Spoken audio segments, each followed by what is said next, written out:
오늘 모세 이야기는 청년기에 자기 뜻을 피우고 싶었지만 처참하게 깨지고 중년에 완전히 기죽어서 살던 그런 때 하나님 찾아오셔서 인생의 변화의 도전을 주시는 그런 사건입니다. 구약 말씀에 우리 인생 어떻게 살아야 되는지 용기 주고 힘주는 말씀이 많이 있지만 오늘 이 본문 말씀만큼 또 우리 한번 살다 갈 인생인데 멋있게 한번 하나님 부르심의 소명을 다하고 살도록 초대하는 말씀 참 별로 없습니다. 하나님 모세에게 찾아오셔서 꺼지지 않는 떨기나무에서 이 땅은 거룩한 땅이다, 신을 벗어라도 하셨고 이스라엘 백성을 에집트 노예 생활에서 해방시키는 대민족 해방의 사명을 주셨어요. 근데 이런 인생의 변화의 도전에 모세가 고민하고 있는 겁니다. 다른 것 아닙니다. 자신이 없는 거예요. 원래부터 자신이 없었던 건 아닌데 청년 시절에 한번 크게 실패를 경험한 이후에 그 이후부터 중년에 이르기까지 계속 기죽고 살다 보니까 자존감은 말할 것도 없고 자신감도 다 떨어진 그런 상황이에요. 하나님 나 못합니다 이러는 겁니다. 그러면서 4장 1절에 보게 되면 사람들이 나 믿지 않으면 어떡합니까? 그래요. 그것만이 아니라 야, 너 같은 인간에게 뭐 하나님이 나타나셨겠냐? 이럴지 모른다 그런 거예요. 물론 나도 그렇게 하나님 부르심에 한번 멋지게 살아보고 싶지만 이게 되겠느냐 이런 겁니다. 옛날 모세를 생각하면 참 서글픈 상황이에요. 젊었을 때는 정말 자신만만한 사람이었습니다. 근데 중년에 들어서 그의 모습 완전히 정반대, 자신이 없습니다. 사람의 기가 꺾이고 나면 일어나기가 참 힘듭니다. 우리들을 아프게 하고 좌절시키는 과거의 상처나 아픔이 너무 영향력이 커서 그것이 오늘의 나를, 내일의 미래를 가름한 겁니다. 일어나야 합니다, 여기서. 근데 하나님은 모세가 자기 실력으로 대단한 역사를 이룰 것 같이 자신만만하게 살아갈 때 찾아와서 불러주지 않으셨어요. 근데 자신감도 없어지고 자존감도 땅에 떨어져 있는 중년의 모세에게 하나님이 오시는 겁니다. 다시 쓰자. 오늘 이 말씀은 모세가 다시 거룩한 인생의 소명을 회복하고 자신감을 회복하는데 어떻게 회복되는가? 바라기는 우리가 새해를 시작하면서 우리 삶에도 이와 같은 거룩한 인생의 자존감이 회복되기를 이번 한 해 동안 여러분 사랑에 임하기를 주의 이름으로 축원합니다. 2절 말씀에 보면 모세에게 질문 던져요. 내 손에 있는 게 무엇이냐? 그래요.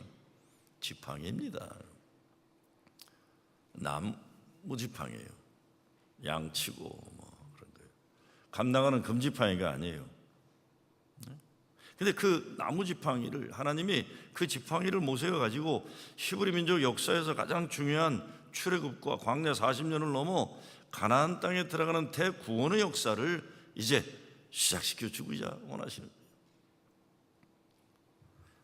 우리가 살아가면서 우리 손에 잡혀 있는 것이 참 별 볼 일 없다는 걸 생각해 보면 이게 다인가 할 때가 있습니다. 아유, 내가 이것밖에 안 되나. 40년 모세가 미디안 광야에 살았지만 첫 몇 년간은 에집트 군인들이 찾아올까 봐 두려움 가운데 살았을 거예요. 그 이후로는 체념된 인생을 살았을 것이고 또 다른 몇 년은 자기 그런 모습에 대해서 불만스러운 인생으로 분한 마음으로 살았을 거예요. 그리고 나머지는 어쩌면 후회하는 시간으로 살았을지 모릅니다. 근데 하나님이 오셔서 내 손에 있는 게 뭐냐? 지팡이입니다. 모세의 마음이 어땠을까 생각해 봅니다. 제 아버지가 평양 분이세요. 근데 제 아버님 화나시면 쓰는 욕이 있어요. 화날 때 쓰는 욕이 있는데 굉장히 심한 욕이 있어요. 제 아버님 화나면요 꼭 이렇게 얘기하세요. 나쁜 사람 보면 거지 발사개 같은 놈이다 그랬어요. 그래서 난 거지 발사개라는 게 굉장히 나쁜 말인 줄 알았어요. 이게 굉장히 나쁜 거구나. 거지들이 그 신발이 없으니까 하는 발 든 건데 항상 그랬어요. 제가 모세가 자기 인생을 보면서 야, 내 인생 진짜 개털이다 아니면 거지 발사개다 이렇게 생각했을 거라고 생각해요. 모세가 120년 살았죠.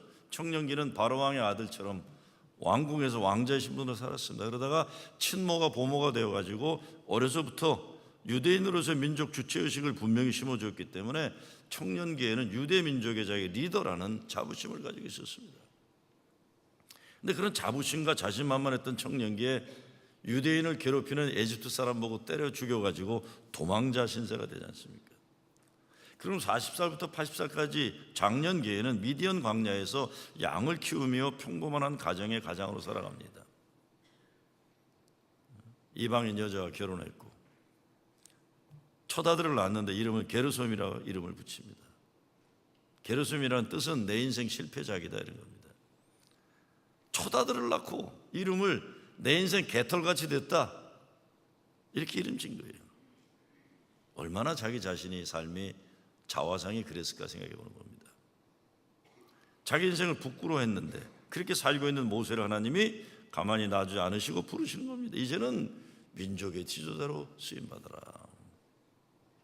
근데 여기 놀라운 하나님의 섭리와 의도하심이 담겨져 있습니다. 하나님은 사람을 쓰실 때 자기 실력으로 자신만만한 인간 부르지 않으신다는 겁니다. 예수님도 부자 청년에게 다 가난한 사람 나눠주고 따르라 그러니까 못 따라요. 자기 것이 있다고 생각하고 자기가 잘났다는 생각하면 예수님을 따를 수가 없어요. 사도 바울도 다메섹에서 거꾸로 주는 회심을 경험했지만 사마리아 사막에서 아라비아 사막에서 3년간 푹푹 썩는 경험을 지나도록 하시고 불러내 쓰신 거예요. 야, 나 같은 인간이 뭘 할 수 있을까? 이럴 때 부르시는 거예요. 우리 인간적인 생각으로는 실패한 인생인지 모르지만 하나님은 이런 인생의 기간을 광야 학교로 삼아 쓰시는 거예요. 광야에 들어가서 강하게 사람들을 훈련, 하나님의 사람으로 쓰임받을 수 있는 겸손한 존재가 되게 하셔서 오직 하나님의 능력으로 살도록 만드시는 겁니다. 근데 막상 하나님이 모세를 부르시는데 모세가 사람들이 내가 나를 하나님 부르셨다고 하면 누가 믿겠습니까? 하는 겁니다. 근데 그보다 더 참담한 심정은 이르기를 여호와께서 내게 나타나지 아니하셨다리라 이럴 때 뭡니까?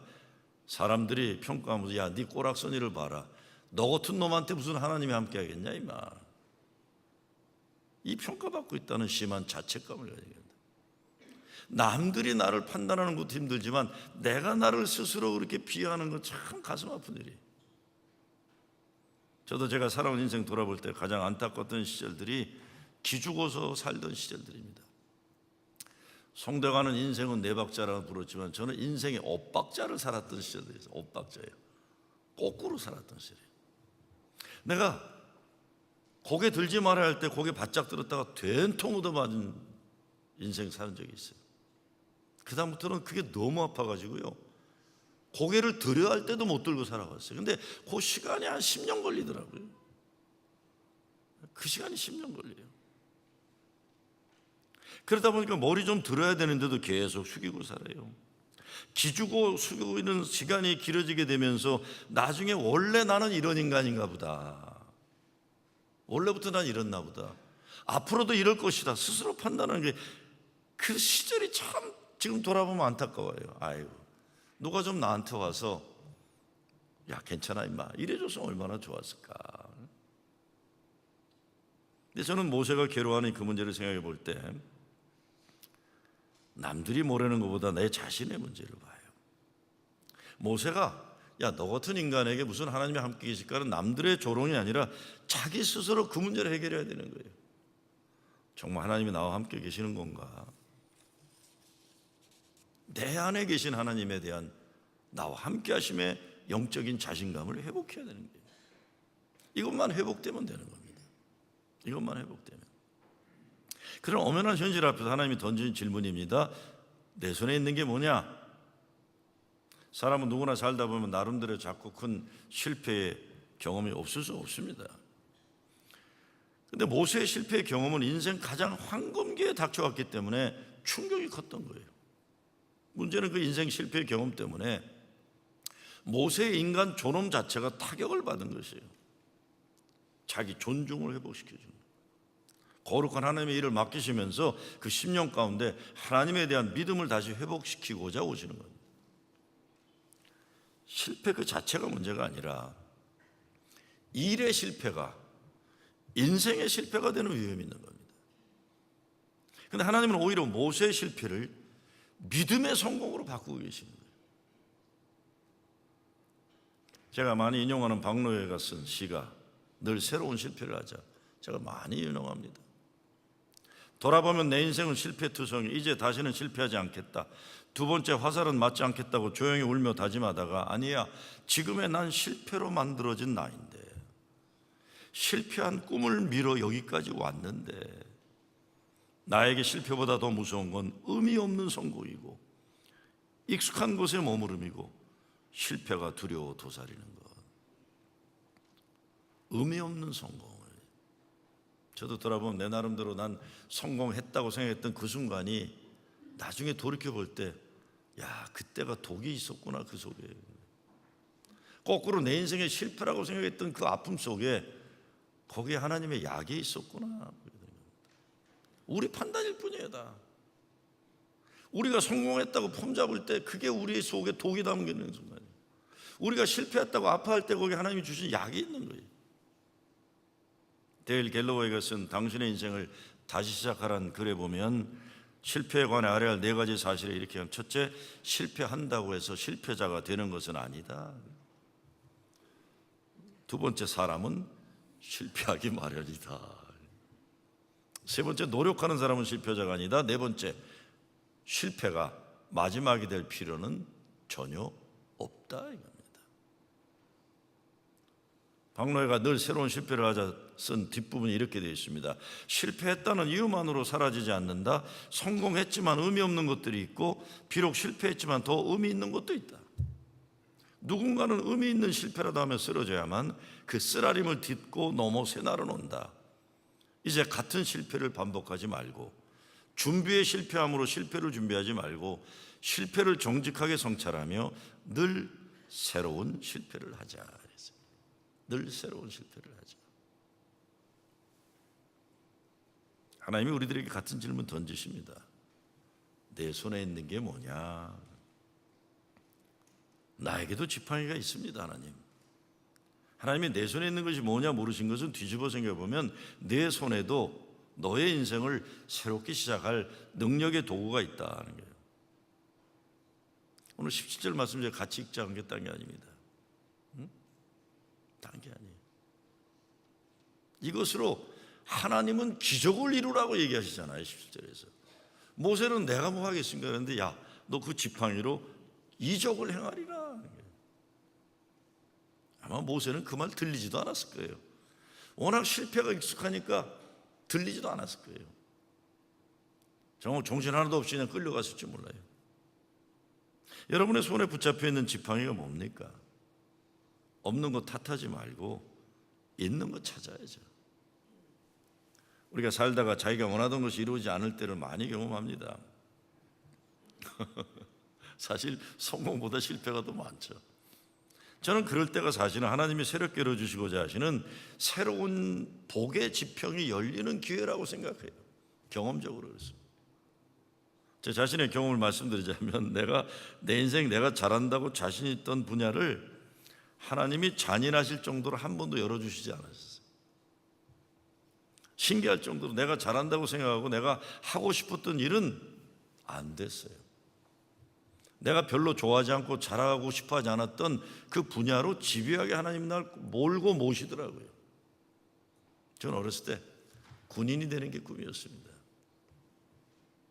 60년대 어느새 기억은 안 나는데, 미국의 존슨 대통령하고 박정희 대통령이 26사단, 제가 의정부 살았는데 26사단 가느라고 경원선인지 그걸 타고, 우리 집이 이제 기찻길 옆에 있었는데 기차가 천천히 가는데 동영상 나왔는데 대통령이 가, 미국 대통령하고 박정희 대통령 간다는 게, 나도 이렇게 집 앞에 있는데, 그때가 내가 뭐 몇 살인지 모르겠어요. 뭐 6살인지 7살인지 8살인지 모르겠어요.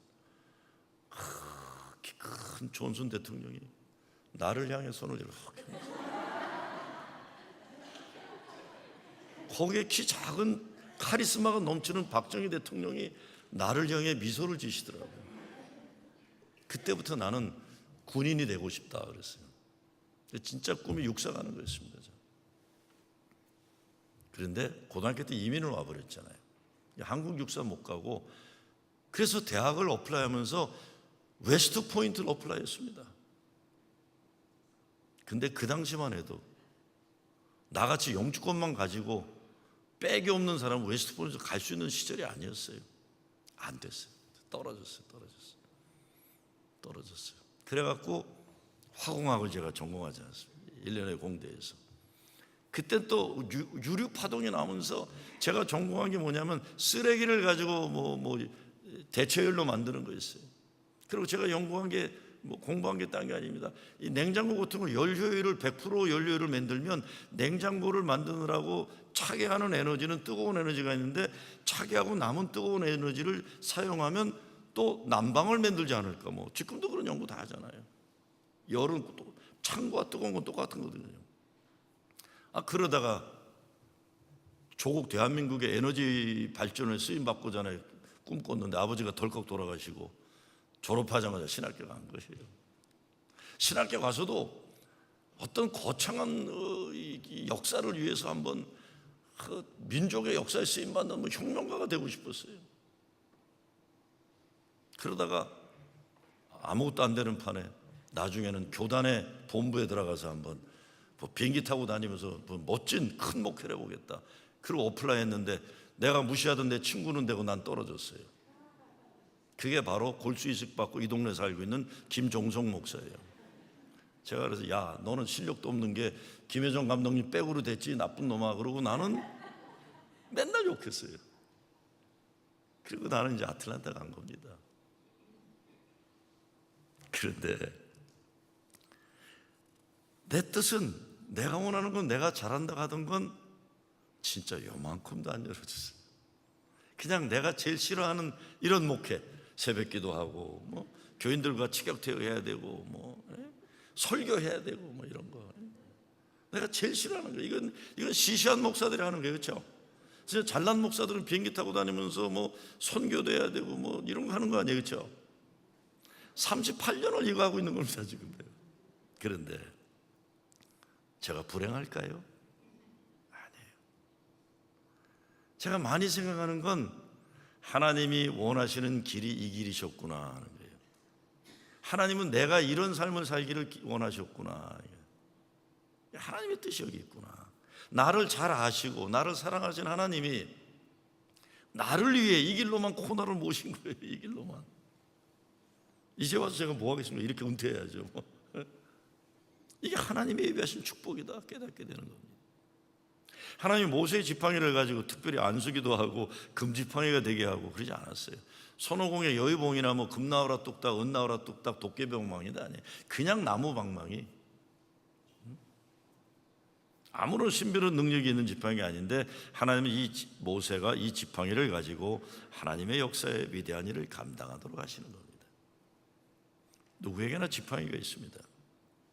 모세의 핑계는 우리 자신의 핑계일 수 있고, 모세의 낮아진 자존감은 우리의 자존감일 수 있어요. 환경을 우리가 핑계댈 수도 있고, 구비 조건을, 실력과 자격을 핑계댈 수 있어요. 아무리 좋아도 나는 안 맞다고 얘기할 수 있어요. 근데 모세가 보낼 만한 자를 보내서 하니까 하나님이 화가 나셨다 그러셨어요. 그러면서 형 아론을 붙여주는 겁니다. 우리에게도 하나님이 같은 질문을 던지십니다. 내 손에 있는 게 무엇이냐? 없는 것 왜 없냐고 묻지 않으세요. 있는 것 발견하라. 잘 발견해야 합니다. 내 손에 있는 보잘것없는 것이라도 하나님의 일을 위해 내어놓게 되면 하나님이 그것을 통해 하나님의 역사를 이루어주시는 겁니다. 아직도 모세는 자기 손에 있는 지팡이를 찾은 하나님의 의도를 이해하지 못합니다. 그래서 하나님이 두 가지 기적을 보이잖아요. 먼저 지팡이를 땅에 던지라. 지팡이를 땅에 던지니까 뱀이 되어버려요. 뱀은 에집트 바로가 섬기는 신의 상징이고 에집트 바로 왕의 상징이니까, 뱀은 모세가 가장 두려워하는 트라우마의 상징이에요. 겁에 벌떡 드는 거예요.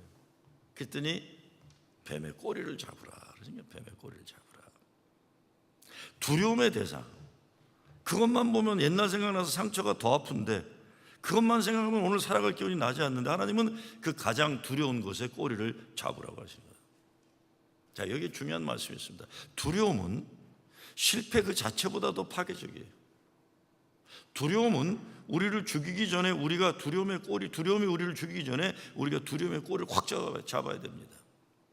그래서 사도 바울이 사망아 너의 쏘는 독침이 어디 있느냐고 하시는 거예요. 세상이 그 어느 것도 예수 그리스도의 사랑으로부터 끊을 것이 없다라고 선포하는 겁니다. 뱀의 꼬리를 잡아라. 우리를 두렵게 하는 게 얼마나 많아요. 두 번째 기적은 손을 풀면 문둥병 걸리게 했다가 다시 빼서 깨끗게 하는 기적을 보여주십니다. 근데 여기 영어로 It was restored 그랬는데 이거는 죄에서 구원하신다, 해방하신다, 되돌려 놓으신다, 다시 찾게 하신다는 선언. 이것이 하나님이 원하시는 역사예요. 되돌려 놓고 회복시키는 역사. 근데 모세가 아직도 앞으로 나서지 못해요. 눈으로 보고 음성을 하나님을 들었어도 아직 자신이 없어요. 자기 자신에 대한 자신감이 상실에 사로잡혀 있는 거예요. 제가 다시 말씀드립니다. 남이 나보고 뭐라는 것보다 더 힘든 건 내가 나를 우습게 여기는 거예요. 그게 인종차별의 아주 악한 모습이에요. 그게 여성차별에 가진 아주 나쁜 사악한 짓이에요. 내가 나 스스로를 우습게 여기고 나를 스스로 비하하게 만드는 거예요. 10절에 보면 본래 말이 능치 못한 자라 입이 뻣뻣하고 혀가 둔한 자라 핑계대는데 시시한 변명이죠. 하나님 민족을 구원하는 에집트 해방 역사를 제시하는데 모세는 아직도 자기 개인의 작은 문제를 벗어나지 못하고 있는 겁니다. 말을 주저하는 자다 그러죠. 여러분 모세가 왕자로 있을 때 분명히 왕궁에서 레토릭을 공부했을 거예요. 왕자는 말을 잘해야 되는 거예요. 이론을 배웠을 거예요. 근데 그런 청년 시절에 자신만만했던 인간이 미디안 광야에서 쏟고 보니까 말도 못하게 돼버린 거예요. 찌그러진 거예요. 과거 실패가 커서 주눅 들고 인생이 찌그러진 인생. 중요한 것은 내가 생각하는 나의 문제에 파묻히는 인생에서 우리가 자유해야 됩니다. 하나님이 필요로 하시면 하나님이 쓰시는 거예요. 하나님이 나의 약점도 하시고 나의 장점도 하십니다. 하나님이 나를 쓰신다고 하실 때 우리는 순종하기만 하면 되는 겁니다. 그렇기 때문에 잘못된 겸손도 버려야 돼요. 하나님이 우리를 필요로 하셔서 부르실 때 하나님 우리를 새롭게 쓰시려고 하는데 인간이 계속 도피하고 핑계대면서 피하는 것은 그만둬야 됩니다. 그만둬야 돼요. 우리의 인생에도 안 될 일을 찾아서 핑계대기 시작하면 한도 없는 경우가 많아요. 저는 제가 목사라고 하지만 저에게 목사가 되지 말아야 할 조건 찾아라 그러면 저도 쭉쭉 써나갈 수 있어요.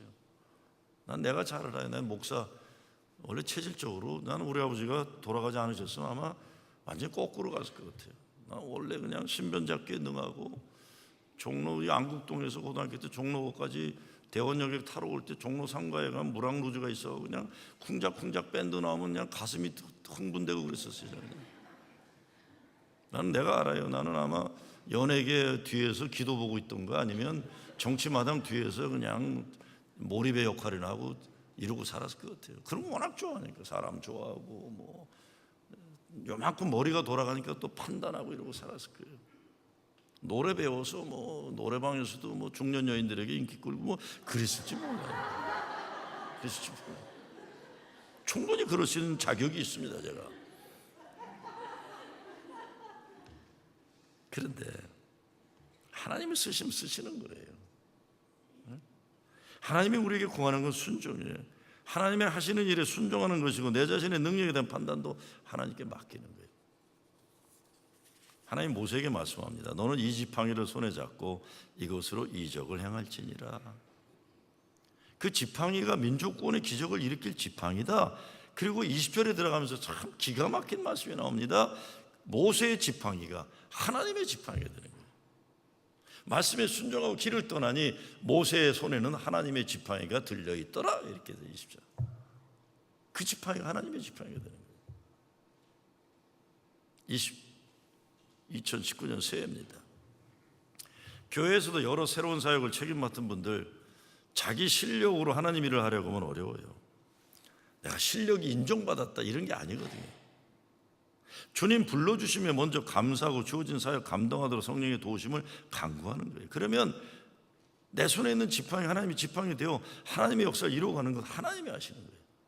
마찬가지로 다른 사람에 대해서 함부로 평가하지 마세요. 내가 더 잘났는데 저 사람보다. 하나님은 그런 사람 안 쓰십니다. 내가 무엇이고 한데 나에게 이런 일을 맡기시나이까. 내가 이 교회에서 제일 잘났는데 왜 나를 인정해 주지 않을까. 절대로 하나님 안 쓰세요. 그런 사람들. 그건 자기 실력으로 교만에 빠지다가 다 일을 그르치는 거예요. 주님, 내가 무엇이고 한데 나를 이토록 사랑하시나이까. 사도 바울은 고린도전서 4장에서 뭐라 합니까? 맡은 자들에게 구할 것은 충성이니라. 자기 실력 과시나 자신만만한 것이 아니라 부르심에 감사하고 충성일 뿐이에요. 여러분 손에 무엇이 있습니까? 그 지팡이를 가지고 하나님은 여러분 인생길을 가로막고 있는 바위덩어리를 깨서라도 생명수를 주실 거예요. 그 지팡이를 가지고 광야를 건너면서 당하는 어려운 문제들을 해결하시는 게 그죠. 그 지팡이를 가지고 여러분 앞에 가로막힌, 민족 앞에 가로막힌 홍해를 가르는 거예요. 그 기적을 이루는 거예요.